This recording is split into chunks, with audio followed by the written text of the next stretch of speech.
Are you curious about Gestalt language processing? You are not alone. Join me, Corinne Smoose, and Speech Therapy PD for our podcast, The Gestalt Get Together. Our episodes try to balance the enthusiasm and excitement about GLP and its associated intervention ideas, as well as a healthy dose of skepticism about how to understand and integrate this paradigm shift into your career and the field at large. We hope that you can get together with us to learn more about Gestalts.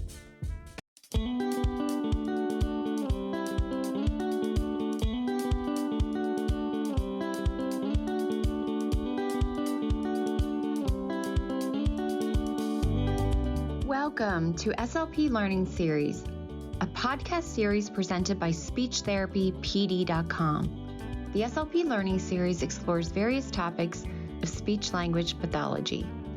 Each season dives deeper into a topic with a different host and guests who are leaders in the field. Some topics include stuttering, AAC, sports concussion, teletherapy, ethics, and more. Each episode has an accompanying audio course on SpeechTherapyPD.com and is available for 0.1 ASHA CEUs. Now, come along with us as we look closer into the many topics of speech-language pathology.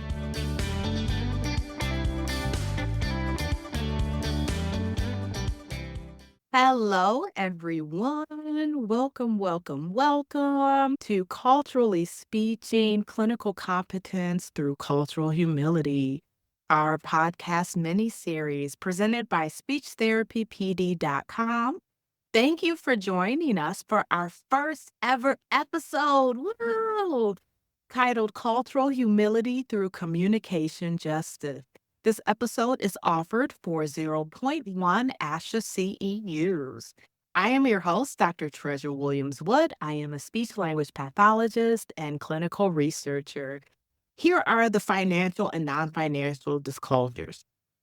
I am the host of the podcast, and I receive compensation from SpeechTherapyPD.com, and I am a salaried employee of Willwood Consulting Services and Lean Graphical. Non-financially, I serve as the board member at large in speech-language pathology on the American Speech, Language, and Hearing Association's board of directors. Dr. Danielle Scott receives a salary as assistant professor at Minnesota State University Mankato and is a member of the National Black Association of Speech, Language, and Hearing, as well as ASHA's Special Interest Group 14.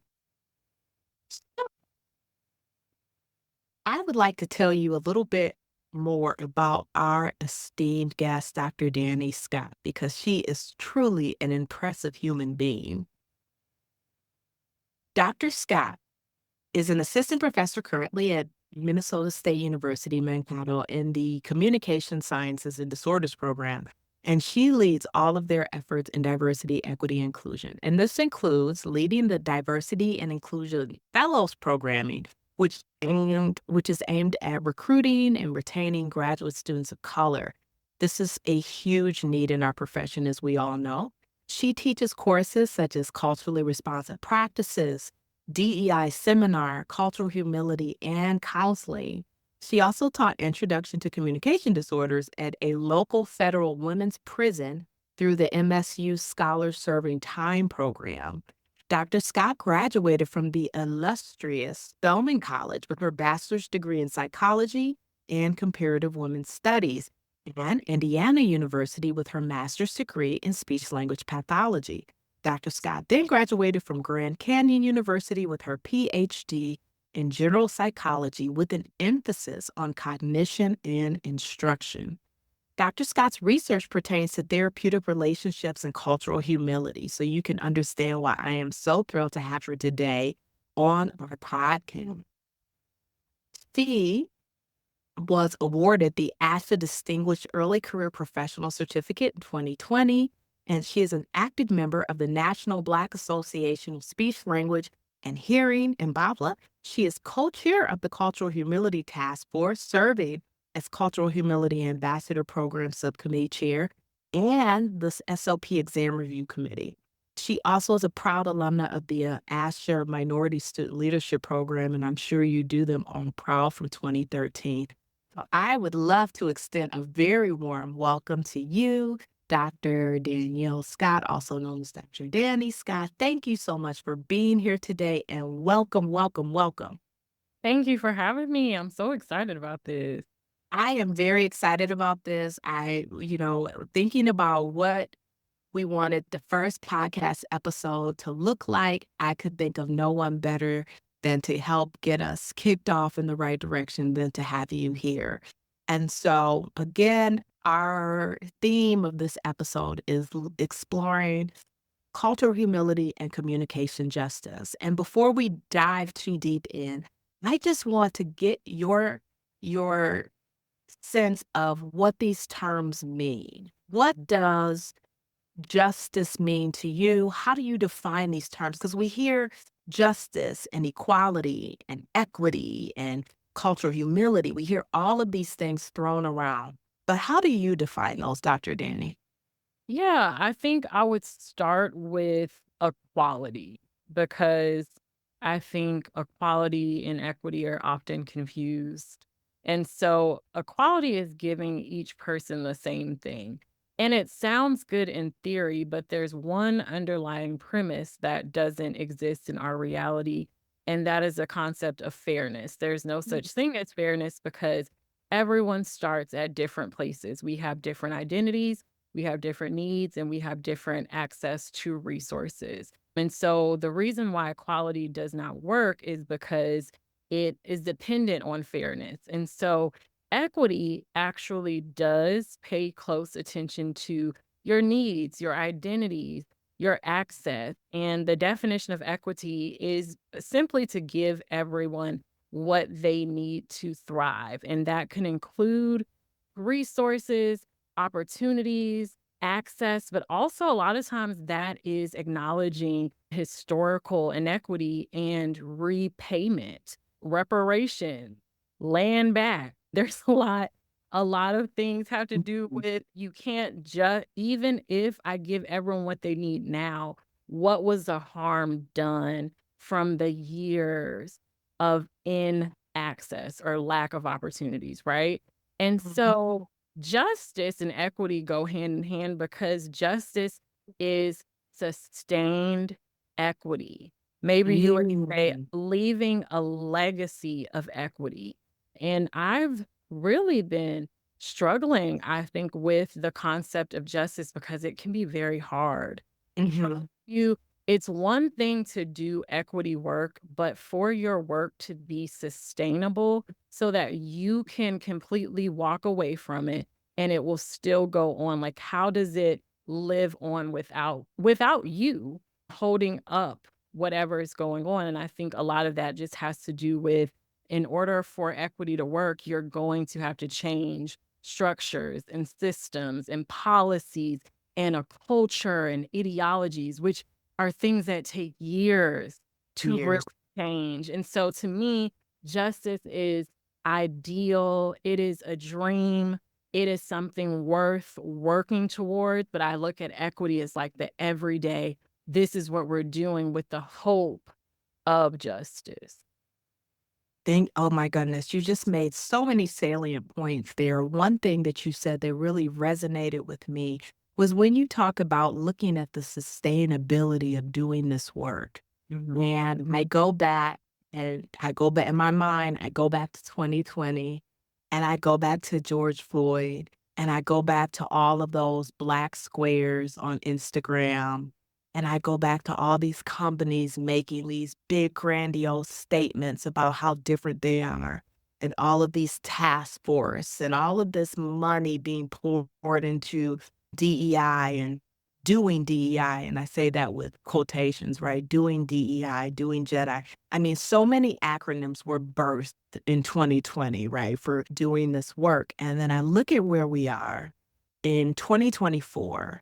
And you look at just the program fundings that have been rolled back and just the almost exasperation where folks who went into this with good intentions have just been burned out or have just been ineffective, right? And how those who have been doing the work before 2020 and will be doing it afterward have been leaving these spaces, leaving academia, leaving our profession leaving these spaces where they are needed because it is not sustainable. And I think that that speaks a lot to what you just said. Mhm. Mhm. Yeah, there's a book that I love. It's been used as a teaching tool with some of the work I've done at the university, including I'm a racial equity advocate. And so we use Glenn Singleton's Courageous Conversations About Race. And there's Ah, a concept in that book called really underlying a lot of the content of the text, and it's passion, practice, and persistence. And mm, I really think the murder of George Floyd it opened eyes to people that maybe did not believe racism existed, and then they couldn't do anything but see it. And so for a lot of us, 2020 and a lot of the DEI efforts, I think they were completely in a place of passion. Like, we have to do something, right? And that's a great place to start. And then we saw some practice in the years after that. Okay, I think we need to make changes. Maybe we need to bring people in. We need to hire people. But the persistence part is the hardest part. And if you don't have enough skin in the game, like, the passion is going to dry up. yeah. Who don't think of ways to make your changes persist past exhaustion, past everyone doesn't have that buy-in, past just a lot of times with DEI work, there's so much resistance, and it can be really hard, and dealing with defensiveness and all the things. And so to persist in the work is a whole nother story. And I'm not sure that maybe all of the people who started with passion knew that practice and persistence were just as important, and I would say more important. Yeah. Oh my goodness, Sally. When you're talking, and I'm sure the audience is going, somebody said, this course is amazing. Thank you. I know. Thank you. I'm saying I know not because me. I'm saying I know because I get to be a student here as well. Dr. Daddy just dropping gems. Can you repeat those three P's? Because I think that might be Yeah. my tattoo. So I need to make Yes. sure the My tattoo artist gets it my right. my mentor and we recently did a presentation at CAPSID, and we named it after that because it really speaks to our journey, like, in this DEI Yeah. work. So passion, practice, and persistence. Passion, practice, and persistence. I think I got my tombstone. What's going to be written on there? I got my tattoo. I think I got the title of Okay, on check my your biography. there. Okay. I think that's the passion, Practice. persistence. See, this is why I'm Persistence all is our neuro. motto. This is like I gotta have to do some memory strategies. But I think the persistence, like that justice piece, like, how do you make the work sustainable? How do you keep going when it gets really hard? Like, I just think that has been the space that I've been in. When I first started in academia only 3 years ago in 2021, and I made the decision to move to Minnesota because of what I saw on with George Floyd. I was deeply moved. I was in Houston, and it was like I was applying for things. This role came up. My mentor, she subconsciously created this role for me, and I just felt like, oh my gosh, I don't have a choice. Like, I have to do it. Like, I felt Oh, called to it. And so I understand that passion piece, and you do need it, right? But when I got to Minnesota and I started teaching, it was like, okay, you got a lot of passion, and that's so good. Well, we're gonna have to get your practice game up. And so I into learning, like, really humbling myself and saying, yes, I have a lot of lived experience, and I worked in Atlanta and Houston, and I know all the right. really responsive practices for working in the schools, but I have a lot of learning to do about DEI. I didn't even know what DEI was. And it's not Wow. new, but the terminology just popped up out of nowhere. And so I did not want to be, oh, you know everything because your skin is black. No, honey. It took a lot of learning the practice of DEI. And so I think now, 3 years in, I'm in this place of like, how do you persist? How do you preserve the best part of yourself when you are doing work that puts a target a target Yeah.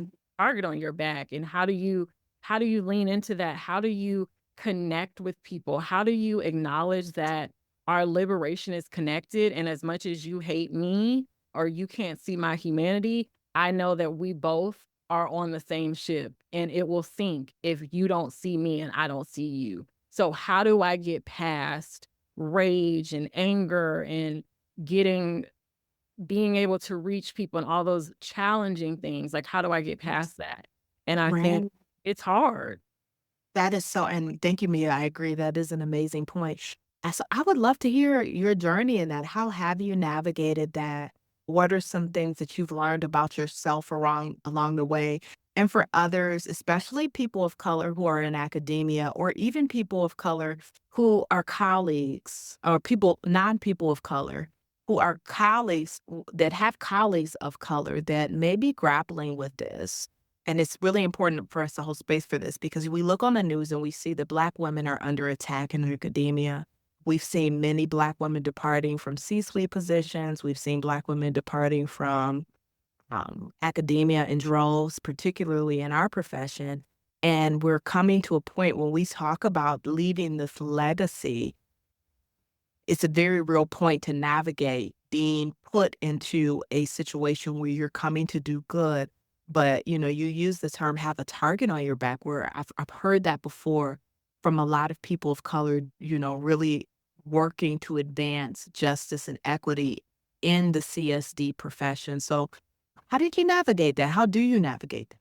Yeah, definitely not a did you, because it's like a daily Daily daily practice. thing, and I mean, what has been going on with Black women in academia, but really in all of these spaces, whether it's business, C-suite, it's very similar in that if you at the intersection of racism and sexism, we are having a very unique experience. And if you talk to a Black woman, it is like it's sad. It's like you connect, but it's so sad that we have to connect on the same challenges, right? Over A trauma. lot of that, we're literally trauma bonding as soon as you start talking. And I think a lot, when I say target on your back, I think I'm speaking to kind of like the hyper visibility, invisibility, where Mhm. you are so seen, everything that you do is scrutinized, and then Mhm. also you are so not seen.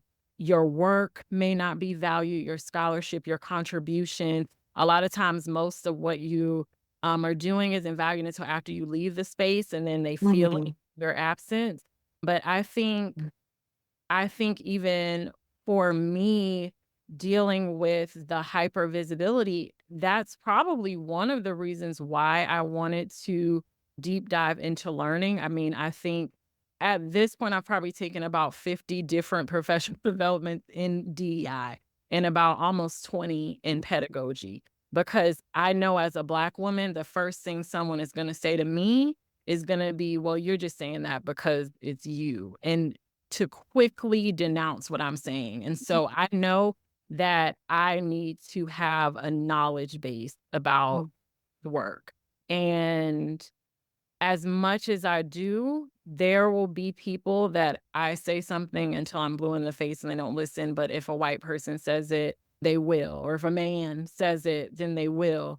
And so that can be challenging, but that's why it's so important, like to collaborate no. with others. And I think that is something I have learned, that I would rather collaborate, even though I might have put something in, I would rather collaborate, and whether that's through mentorship or whatever that is, to just get the message out, even if it's not coming. You don't have to listen to me. You don't have to believe me. But this is a real experience of Right. Yeah. real difficulty. So I'm learning that, just like to let things go and not hold on to things so tightly. And then I think with the invisibility part, or not, that feeling of just not being seen, I've been working through that. It's been probably the hardest.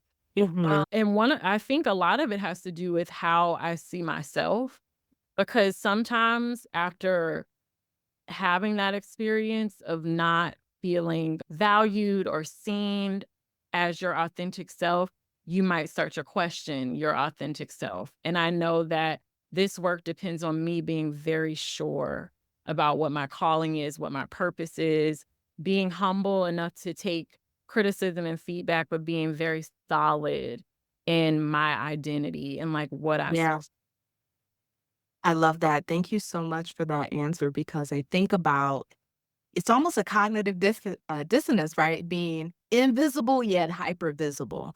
And I think a lot of people will resonate with that. I also think about what you said about how you start to doubt yourself. And, I've been in academia as well, and I've worked with students. And, what I love about working with this generation of students is they have words to name things that we did not have when we were in school. We didn't have gaslighting or trauma. We didn't have trauma. We didn't know. No, We just we had didn't. we didn't know what they were. But so I love that they have this lexicon to name these things. But one thing really sometimes bothers me, and that's the imposter syndrome. And especially when I'm speaking with women and people of color, because some of the things that they tell me when they say, "Oh, I just have imposter syndrome. I need to get over it." I'm thinking, you don't have imposter syndrome.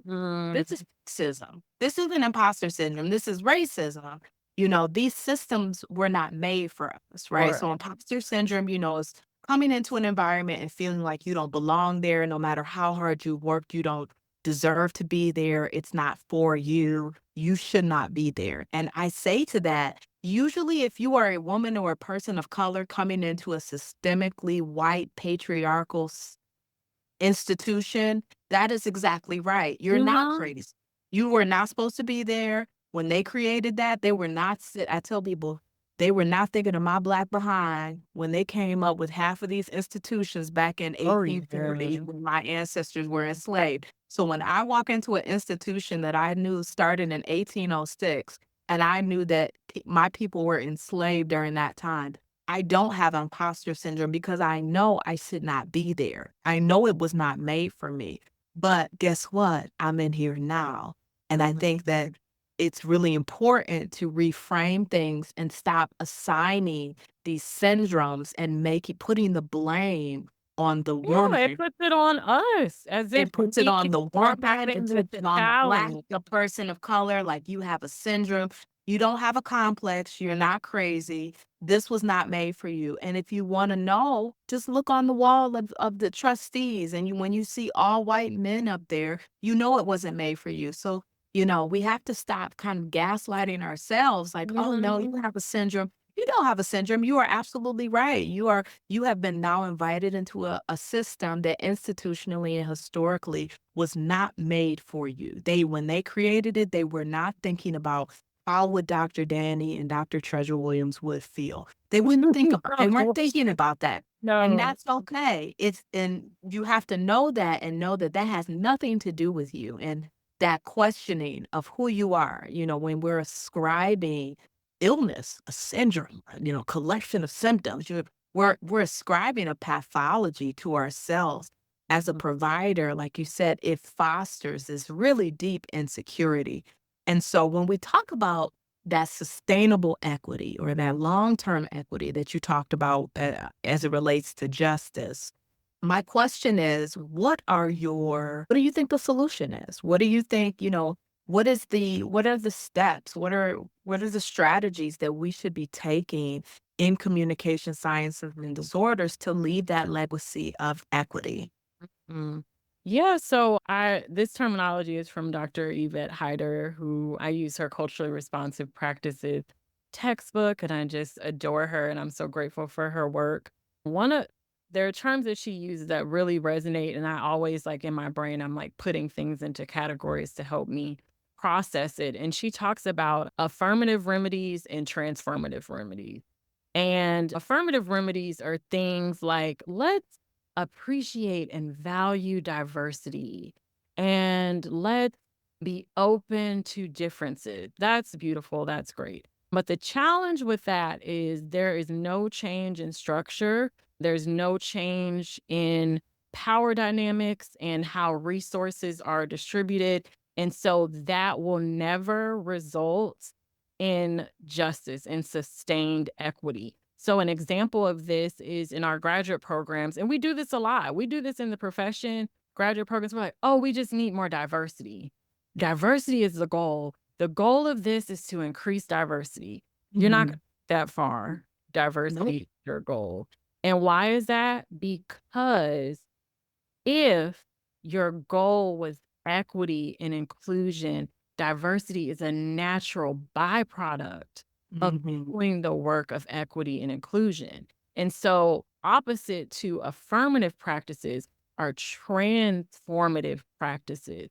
And that is going to be the only way we get to this place of justice, because it's about, okay, there are barriers here. There's many barriers. And wow, the way that we are distributing resources, that's not really equitable. And there are reasons why people don't have access, and there are reasons why people don't have opportunity. There are reasons why the people that we want here aren't here. And there are reasons that as soon as they come, they leave. And I'm Amen. actually going to do the work to figure that out. And then you are going to change structures. And that means culture shifts. That means a climate shift. And that's usually really hard for people because you have a lot of resistance. So an example of this would be like using holistic admission to admit graduate students into our programs, because what is that doing? Removing some of those historic barriers as to why people aren't here in the first place, right? And then also thinking about inclusion too, because you don't want to bring people in. If you do the work to remove barriers for them for entry, what are you going to do to make them feel included? You can feel when you were not at the, it's kind of like, I don't know if you get this, but like reading the Constitution, it means nothing to me because they was not talking to me. They weren't You know what talking I to you mean? at all. They literally weren't talking to me. So I don't know what I'm supposed to feel from this. And so I think there are things baked into our field, like our learning objectives sometimes the names of the courses. We'll name a course after a pathology, and it's like a group of people. I'm like, really? It's little things that can, and they're not little. They're things that you're like, even being microaggression when you are the only one or the few, and you having to navigate that type of climate. So transformative remedies are going to really think about like barriers and your environment. So then diversity is going to thrive in a place like that because you don't have those barriers and you do have a sense of belonging in a space. So that would be the goal. Yeah, you know what? And when you say this, it sounds so simple, but the light bulb went off for me because I think about where we went wrong in 2020 in terms of these companies is that, you know, again, everyone had great intent. I'll just give the benefit of the doubt. Everyone had this great intention, but we thought that, okay, well, we just need to increase diversity. The focus really was not on equity because that's too icky, right? It wasn't on inclusion because hopefully, everybody, how to act. We're just going to bring in all of these people that look different, seem different. We'll put more, interracial couples in commercials, and we'll put more people in wheelchairs and ads and Walmart ads. And then by osmosis, all of those things will result in a more equitable and inclusive society, right? And that did not happen. And I think that is why. And even, with my experiences in working in academia and as a graduate student, or even as working in a healthcare settings, we look at the ways that, for example, the way that we in our profession police women's bodies throughout the continuum of our profession. When you are in graduate school, you your body as a woman is policed to no end. The obsession of what women are wearing in clinic. I don't know if you went through this, but when I was at grad school, I will never forget this. My clinic director, when we were getting ready to do our rotation, said, okay, we're going to talk about the dress code. And it was so female focused. Your hair, long hair has to be this, your jewelry, your skirts, your stockings, your tattoos have to be covered, no piercings here. But it was all about women. And it was so clear that it was like, what are the ways that we are going to make sure we maintain control over a woman's body? And then I remember her saying to us, basically, to sum all of this up after she read this long list, if you look in the mirror and when you're on your way to clinic and you go, I look hot, you need to go home and change. And everyone thought that was so funny. And, I have always been a bigger bodied person, right? And so, uh, grad school is so incredibly stressful. And I remember gaining weight and all this stuff going on and my clothes fitting tighter. And I remember, as a person of color, as a woman, we already are hypersexualized beyond what is normal or typical. And so being from a culture that is already stereotypically hypersexualized or oversexualized, I felt so incredibly self-conscious about how I was presenting because if my clinic director is saying, if you look here and you see that you're hot, right, sexually desirable, then you're wrong. But there's things about my body that I can't change. And at 19, 20, 21 years old in school, I should be trying to figure out how to administer an assessment and not worrying about whether someone might be objectifying me as an over-sexualized person, right? And then you carry that attitude into, your clinical fellowship and getting a job. And this word professionalism comes up. Are you dressed in a professional way? Are you carrying yourself? And that's truly just a code for whiteness, right?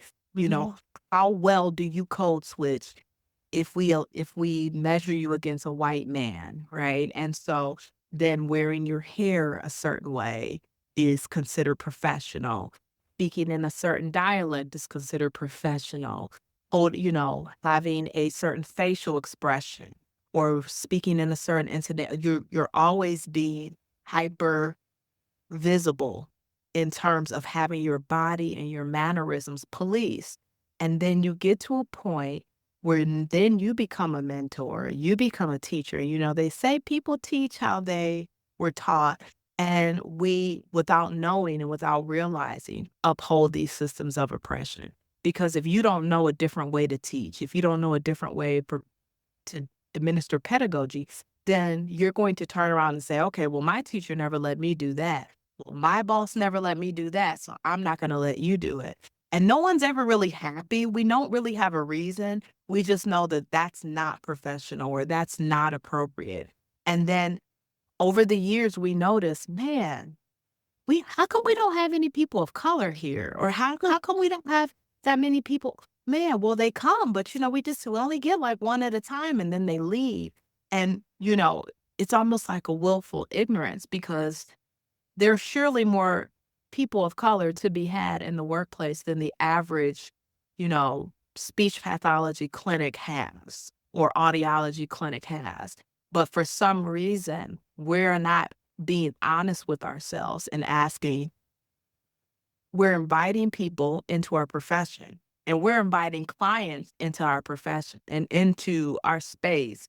But are we making space for them to show up and be authentic? Or are we saying, yeah, we want you here until it's inconvenient for us, until we feel uncomfortable?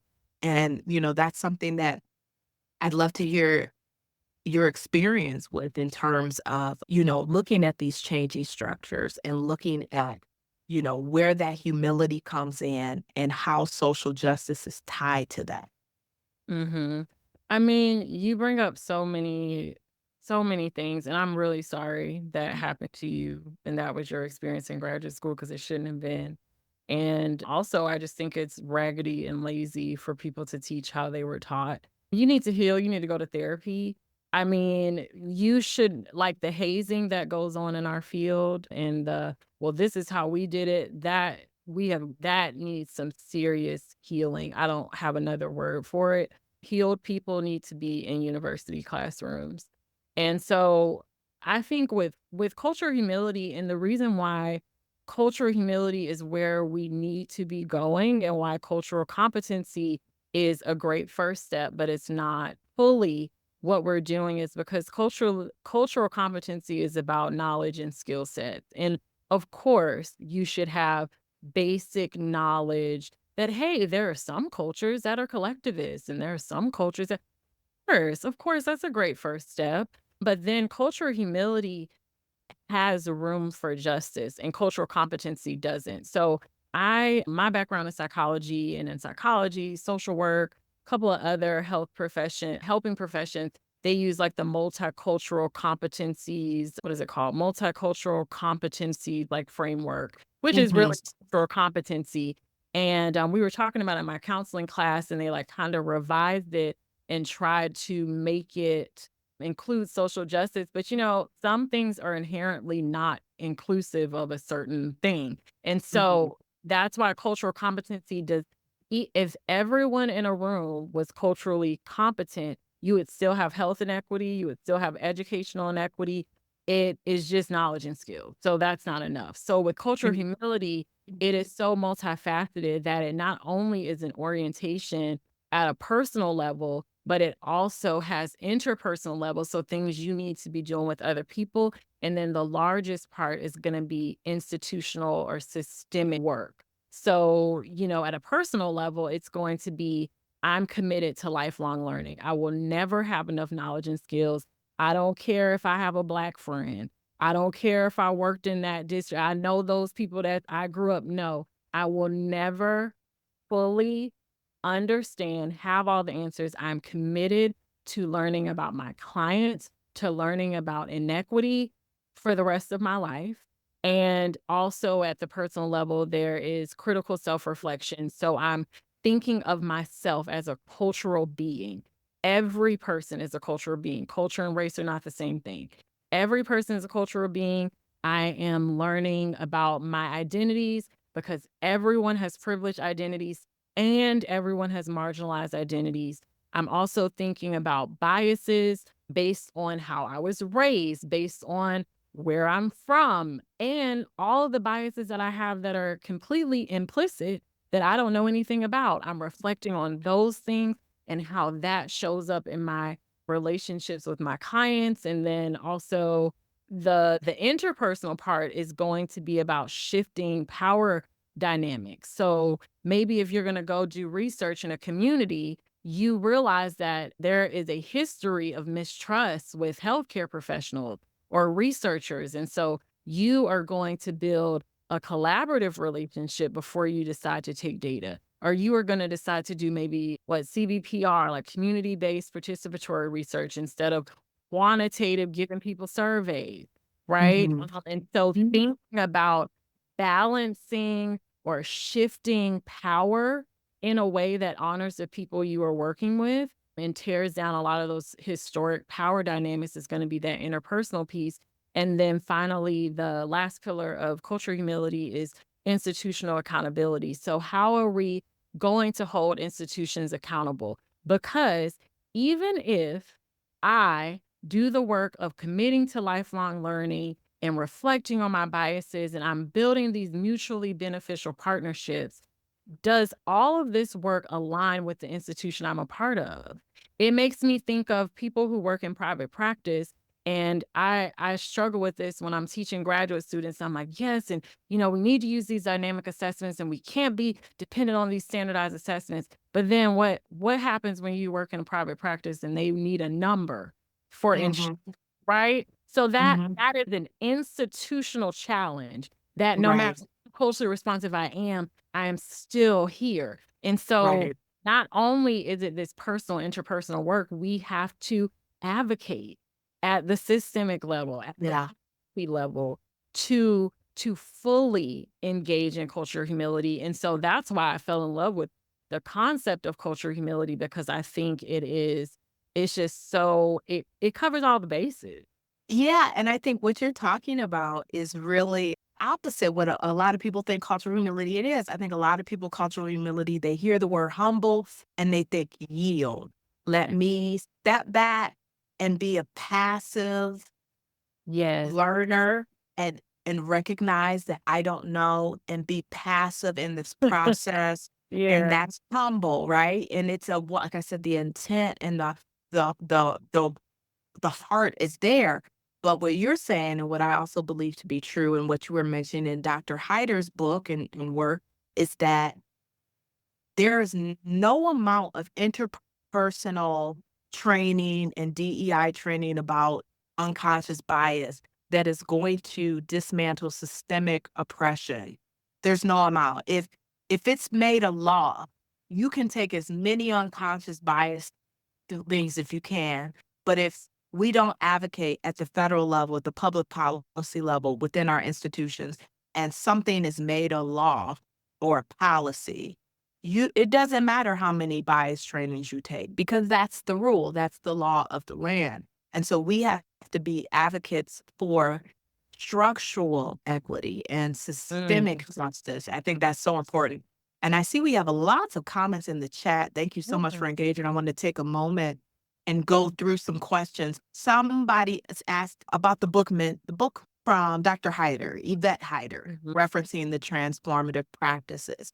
We also have a full reference list too of all the literature that we're speaking with because I know we're speaking really fast, but every episode has a full reference list that you can check out on the website. But can you repeat the name of Dr. Hyder? So Dr. Yvette Hyder, Culturally Responsive Practices in Speech, Language, and Hearing Sciences. It is a textbook in its second edition. She is not the only author, sorry. Dr. Salis Provence, and the first name is, and I'm sorry, I cannot remember it. Shout out to you because you were awesome too. So co-written, and Dr. Hyder also has articles, lots of publications. So if you just type her in on Google Scholar, you will find a plethora of articles. There's one in 2022 that actually references the transformative and affirmative practices if you aren't able to get that textbook. And then the first book that I talked about with the passion, practice, and persistence, that is Glenn Singleton's Courageous Conversations About Race. And it is a book really focused on like education, racial equity in education. Wonderful. And then we have a question from Oriana. She asked, what are holistic admissions? Okay. What are holistic admissions? Yeah, so in my knowledge of holistic admissions has definitely been growing since I've been in academia, but it is not only, it is really thinking about the whole person when it comes to admissions. And so historically, our speech pathology graduate programs are really going to be hyper focusing on GRE, and that is not an equitable practice. GRE is biased towards lots of different marginalities, too many to list. And then, so not only using a variety of tools, so not just I mean, hopefully we aren't still using the GRE because it is biased, but if you're not using that, maybe you do look at GPA, but you're also looking at letters of recommendation. You're also looking at someone's resume for their service, and hopefully they are writing a personal statement and you want to look for things in there. At my institution, we have them answer a prompt related to diversity, equity, and inclusion. I think that has helped tremendously. But really shifting some of those power dynamics, so it's not just, I know you want to get in this program and we want the best. It is, do you think you are a good fit here? Are we going to meet maybe your goals? And then also the other way around. And so really just looking at the whole person, I think it's definitely a more equitable way. And we are not the first people to do this. Actually, medical schools, nursing, they kind of started it off. So if they can do it, we can do it. Yeah. Yeah, wonderful. Thank you for that answer. So we've talked about social justice and cultural humility. And so now let's kind of put them together. And so what is your definition of communication justice, right? So we've talked about the general social justice, and we've talked about what it means to be cultural humility and to demonstrate that. But what does it mean in our profession when we say communication justice? So I think ASHA's vision statement is the ultimate goal and really depicts communication justice. And that vision is making effective communication a human right, accessible and achievable for all. And so I'm going to break some of that down. So making effective communication. Effective does not mean perfect. It does not mean 100% accuracy over 3 sessions. It does not mean white. It does not mean whiteness. It does not mean ableism, but it is effective for a person to meet their personal needs and to show up as their authentic self, representing their community and themselves individually. So it is culturally defined, and effective looks different for every person. My favorite part is the human rights part, because human rights is about the fundamental right to dignity just because we are human beings. And that sounds good. And people are like, yeah, that's what human rights. Yeah, I love human rights. But no, you don't, because you have to see all people as human to believe in human rights. And I think the reason why we don't truly view communication as a human right is because we think that some people are more human than others. And in our profession, that looks like white people are the most human, non-disabled people are the most human, Black people are not human, bilingual people are less human. And so trans people are less human. And so we these hierarchies based on our ideologies and our practices. So in order to truly believe that communication is a human right, we have to see the dignity and see the humanity in every single person.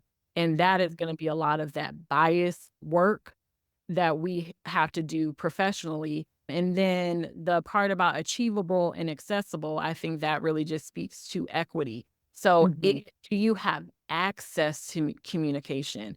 I tell my graduate students this all the time, like, when you know better, you do better. I was one of those people when I wrote my personal statement for graduate school, I literally said, I want to give people a voice. I want to grow up every time I think about that, because how dare I think Right, the saviorism of it. the saviorism of it all, right? And I had the best intention. I just love my personal statement. And I thought, I'm like, I just want to do this. I want to get back to the world. Yeah, I want to just save everybody. And, I'm still uprooting it. I'm not giving anyone anything. All I'm doing is being a facilitator of something that is already inside of you. And I'm making room for your voice that you already have. So I think just the access part, us acknowledging that we are not gatekeepers to people's abilities. We are just, we are facilitators. We are partners in what they are already doing and bringing to the table. Wow, I think that's the best thing I've heard all year. So what does that look like? I mean, I would love to hear any anecdotes or personal experiences that you've had where maybe you've seen a lack of communication justice within our field of CSD in our profession. hmm I think from the client level, just not fully honoring and centering our clients' cultures and their lived experiences and their identities. And I don't necessarily think any of this is intentional, but it's so baked into, our practices. Like the way that we look at cultural responsiveness as a nice thing to do and not like a complete threat to ethics is strange to me. Like it is not a nice thing to do. It is what we have to do. We are not providing ethical care if we are not culturally responsive. So that is an injustice. I think that we look at these things like, well, that's your area. I don't know how many times people ask me, what's your area of expertise? And I'm like, DEI. See, Yeah. they're like, no, it's not an area, like language, No, finesse. but because to add to that, I think, like you said, it's kind of a joke, right? Because there have been people who have lost their state licenses for not billing correctly, for not submitting notes on time. And then you have other people who are literally doing full evaluations and assessments with non-English speakers without an interpreter present. Yes. just going ahead and diagnosing them and knowing that that's the standard, but hey, we didn't have one, so what was I Didn't supposed have to one. do? And there's no fear that you could ever be held accountable in that way. And, that's really interesting, right? That, people are more afraid of submitting billing incorrectly and using the wrong ICD-10 diagnosis or the wrong code or being brought up on ethics, things regarding to payment and documentation than they are for using an interpreter or a client Yeah. who they know they do not speak their language. And so that's pretty interesting. One thing that you mentioned that I think I'd love to hear more about is the gatekeeping. You said something that you talked about the gatekeeping and the weeding practices in our field in terms of, communication justice. And we talked about holistic admissions. And we know there's a lot and I will be completely transparent. And I tell my students this all the time. I applied to 9 graduate programs and I got in on the 10th one. And that's the one that I went to. And I went on to get my doctorate at Northwestern University and, do all of these things. But it took me 2 years to get into graduate school and to get a program that saw me beyond a GRE score, that saw me beyond a GPA.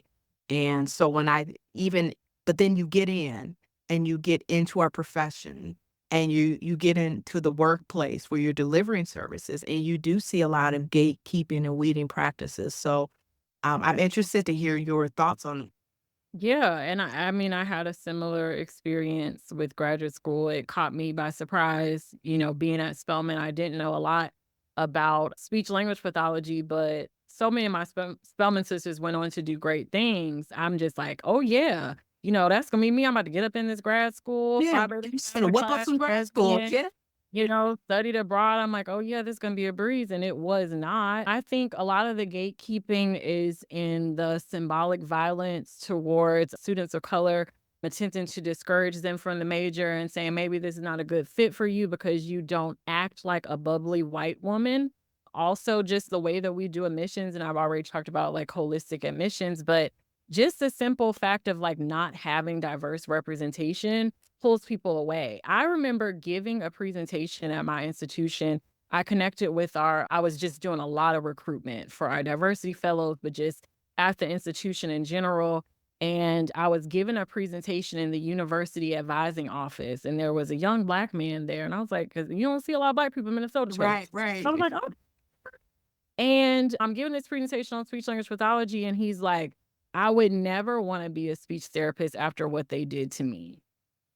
And I was like, I ain't even argue with you. I was like, and he told me a little bit, he stuttered and he had like a horrific racist experience. And I was like, I am so sorry it Wow. happened to you. Because we have to accept the tremendous amount of trauma and mistrust of years of that type of violence towards people and why it is going to be hard for us to recruit and bring Thinking that people. we're fixing them. Thinking that we're So I think all of those things are like gatekeeping, and the weeding, is when you are in these graduate programs, a lot of our students, whether they have disabilities and in the clinical space, there is just so much space for microaggressions and bullying and Yeah. the hierarchical structure of it almost breeds it really. And so if you aren't diligent about uprooting that type of behavior and holding people accountable for that behavior, this overemphasis on whiteness/professionalism,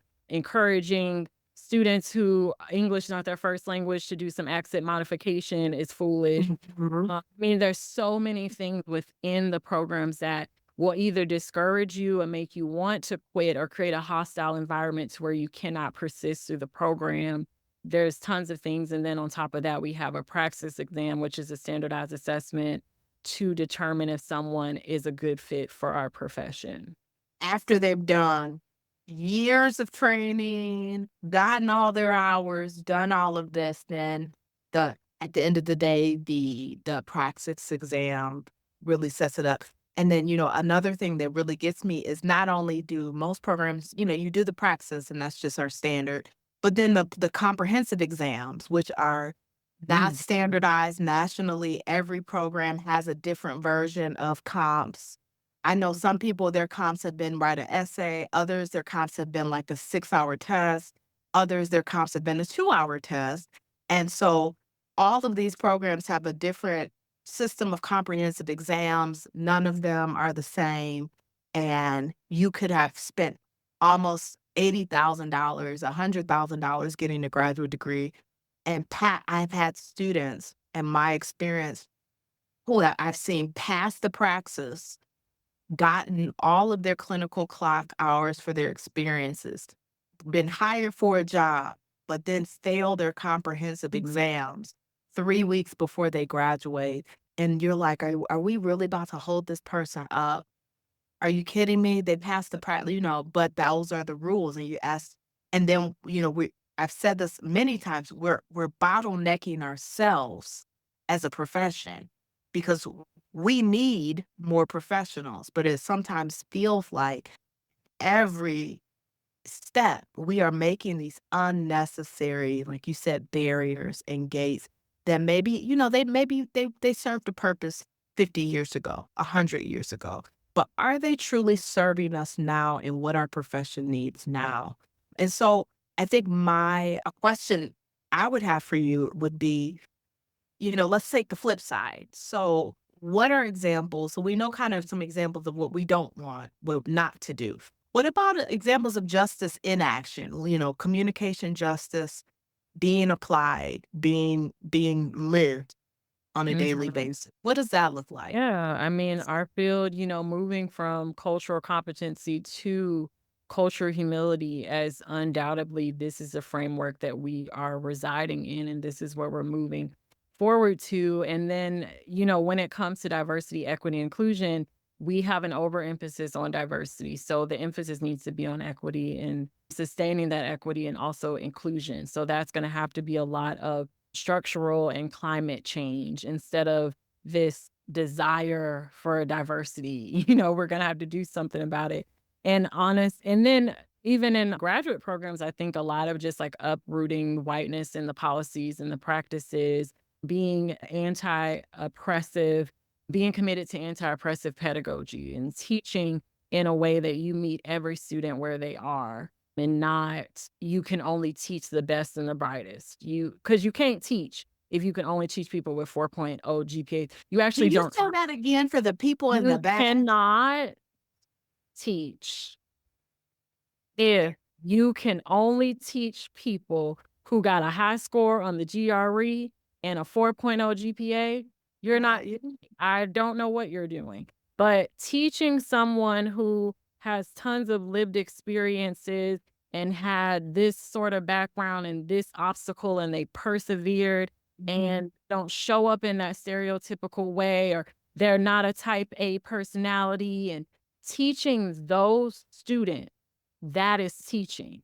And I don't know why you would want to teach if you want it to be easy. There are so many professions that are easy, and this is not one of them, and it shouldn't be one of them. Right, I think right. if we could rise in academia, if we could rise to meet the expectations of, there are so many students out there that want to be speech language pathologists that have been turned away, that have been, Discouraged. discouraged. And if we could bring them in and really learn how to, meet them where they are, our profession would be so different and so much better for it. And so much better for our client Mhm. and so much better for the people we serve. And I know we have about a 1 or 2 minutes. And so I always want to save time to do this part because I'm a voracious reader. And I always love to hear when I hear these amazing minds. I love to hear what you're reading, any author recommendations you can put, and we'll also post these.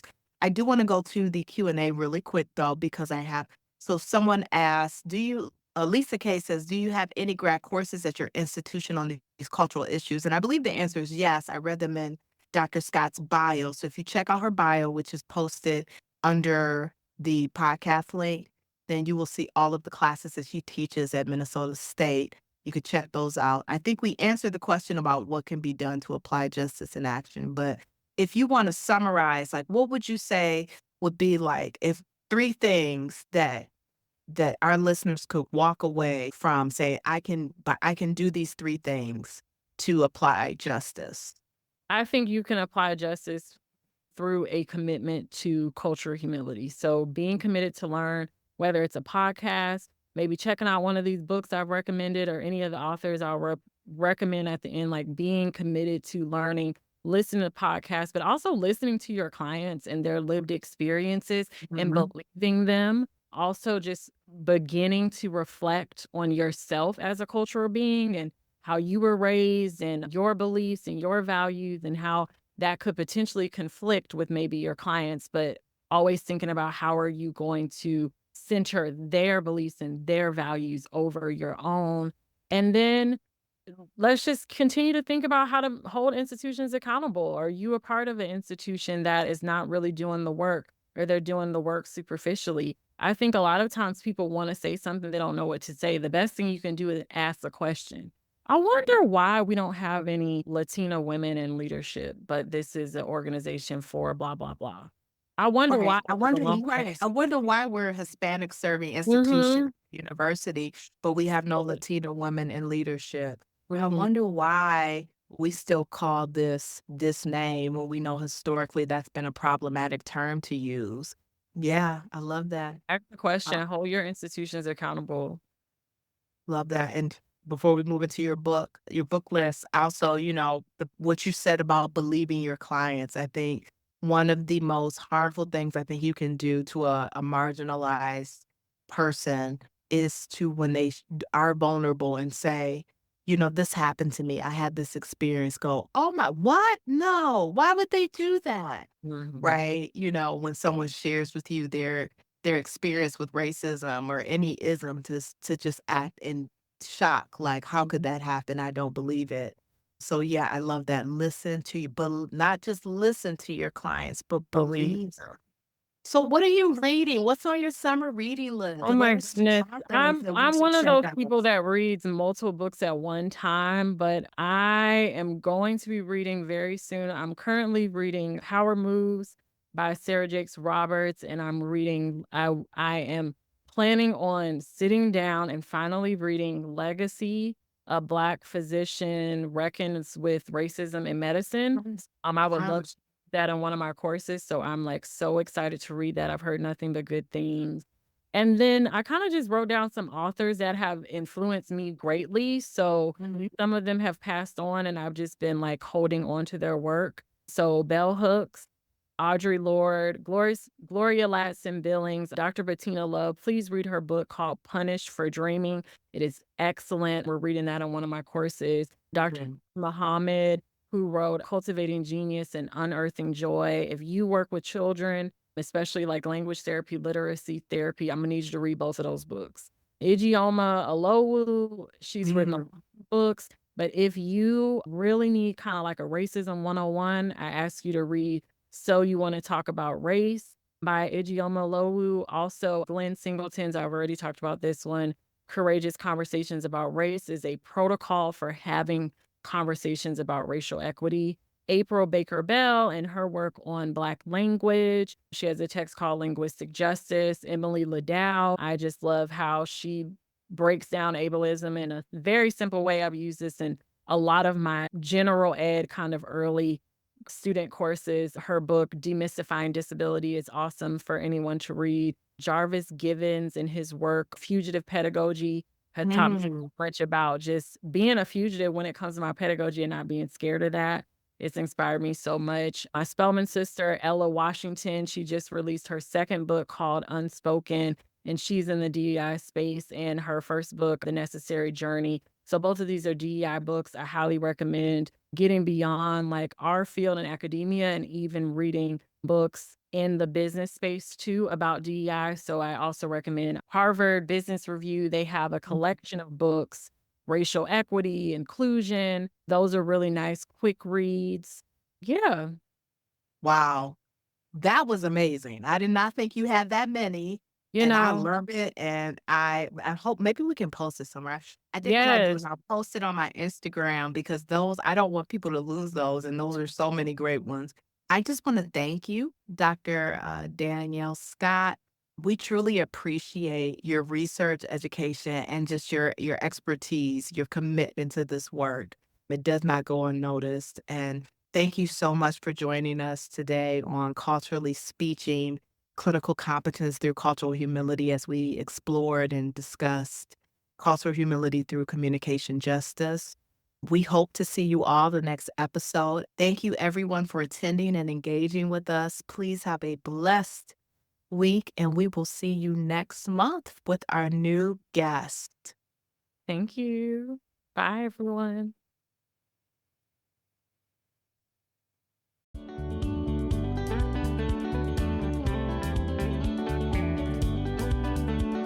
Thank you for joining us for today's course. To complete the course, you must log into your account and complete the quiz and the survey. If you have indicated that you are part of the ASHA registry and entered both your ASHA number and a complete mailing address in your account profile prior to course completion, we will submit earned CEUs to ASHA. Please allow 1 to 2 months from the completion date for your CEUs to reflect on your ASHA transcript. Please note that if this information is missing, we cannot submit to ASHA on your behalf. Thanks again for joining us. We hope to see you next time.